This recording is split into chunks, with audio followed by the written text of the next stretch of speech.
were talking about how exciting it is earlier when we were discussing on our other panel about all of the brain research that's coming into the classroom and how empowering that is for us as educators to see that we're flying with instruments instead of just flying blind, because we know that all of the things that we're learning through motor movement and how powerful that is to children, especially those with problematic behaviors, but how it just accentuates every child's learning, the movement and the things crossing the midline, all of these terms that we're hearing, cross modalities of whether it's with Dan St. Romain and learning strategies and reading, or the brain gym that we're doing in the classroom.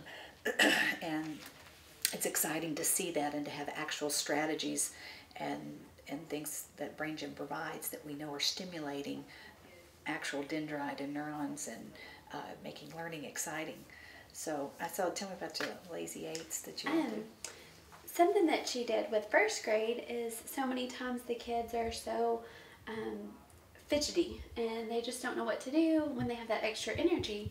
And so she was saying that they could use their finger and actually sit and do what they call a lazy eight, and it actually calms them down. It's like a sense of calming.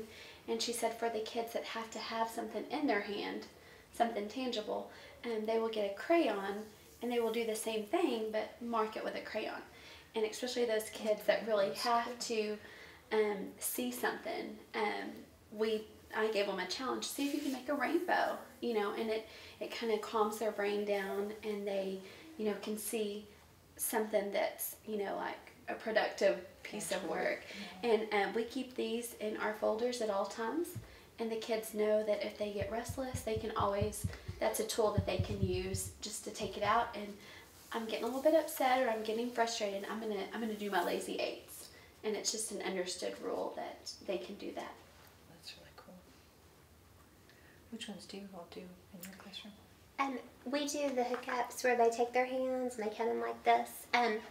One of the things she talked about with my class was that those hookups help calm down. So if you have a child with a behavior, that a lot of times that even if the child refuses to participate in a hookup, but they see you doing the hookup, that will help calm them down.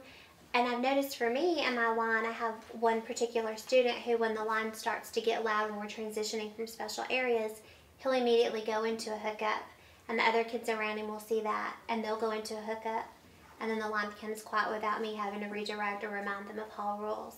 And that's one that's really effective.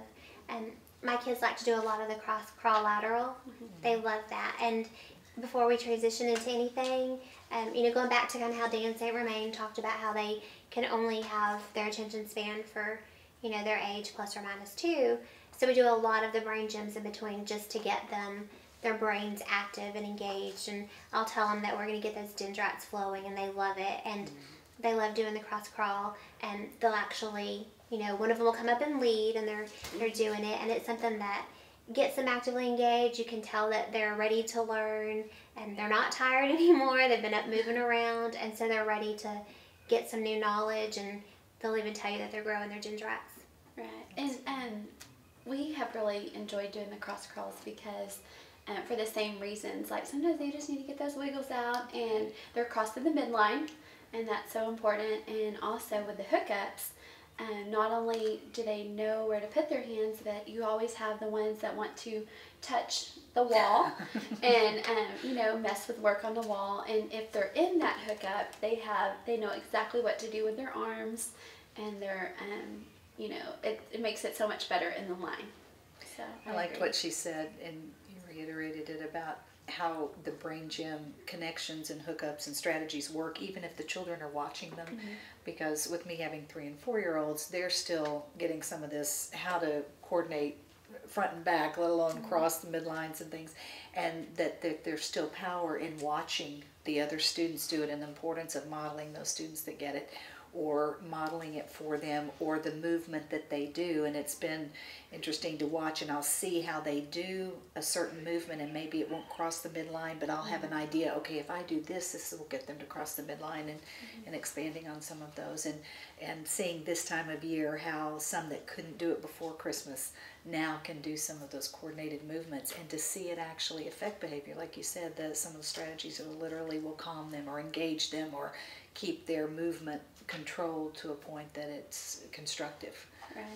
And even when she came and explained it all to us, I had one student that was really reluctant, did not want to do it, and I didn't force it, and I didn't really know if that was the correct thing. And then when she was done, she said, that's the correct thing. Just don't force them. Invite them to participate, but it's not something that you force on them.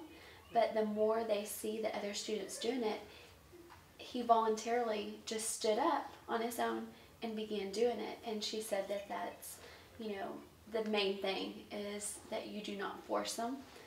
You just invite them, but every single time, even if they're reluctant, by the time we finish, they're joining in. And I think that's important because it gives them, they joined on their own and they weren't forced.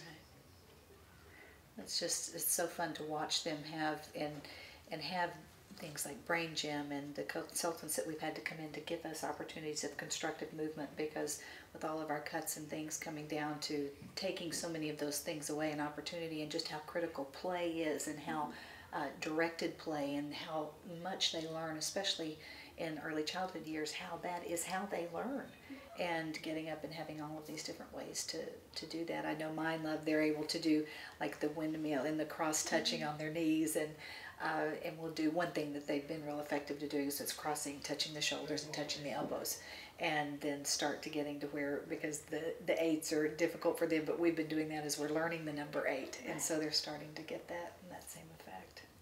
Well, and I think too, for me, like one of the important things too was how she talked about that they needed the water for their brains, and to give them the opportunity to have their water bottles and get water breaks, and then even just having them breathe in. My kids like to pretend like they're sucking really hard from a straw to get that oxygen flowing to their brain.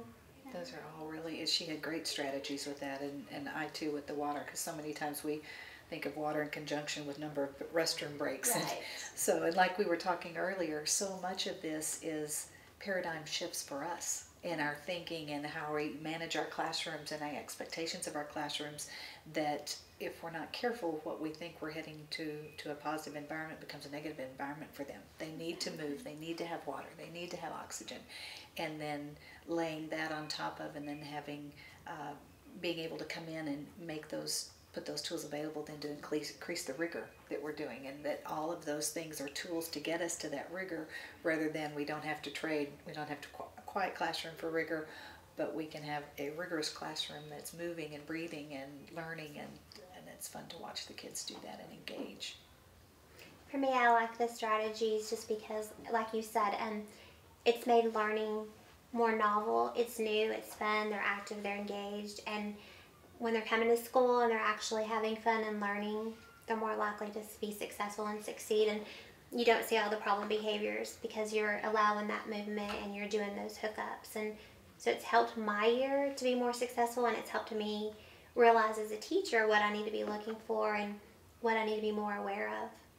Because it's real easy with our expectations, because we all want the best for our children and we want them to meet their maximum potential. But as we know what's happening in classrooms, the variation of the levels we have each year is getting wider and wider and wider. And these are such helpful strategies in helping us get to those individual learners. And what's great is it is essential for those problematic learners or challenged learners, but it is so enhancing to any child that can learn, and just makes their potential so much more, and their ability to think higher level, and that's exciting to watch. And then to see as you start these structures of even doing just the Brain Gym from where we started, and how the kids take it over, and that's what's been fun, is to watch how they can take over and take leadership in a lot of the things we're doing in their learning, and that's been really fun and powerful to see as well. And I agree with Rebecca. It's so exciting to see them. Like sometimes you're in such a hurry, and I've got to move from language arts to, math, and sometimes I get so caught up in trying to get everything accomplished, And the kids will say, Miss Burns, we haven't done our cross crawl. You know, they know that they need it, and they're so used to the routine that they keep me in line with it. And if they're wanting it, I know that, you know, it's a neat thing that they're in the routine of, you know, giving their brain those breaks, and that way they can be more successful in the learning.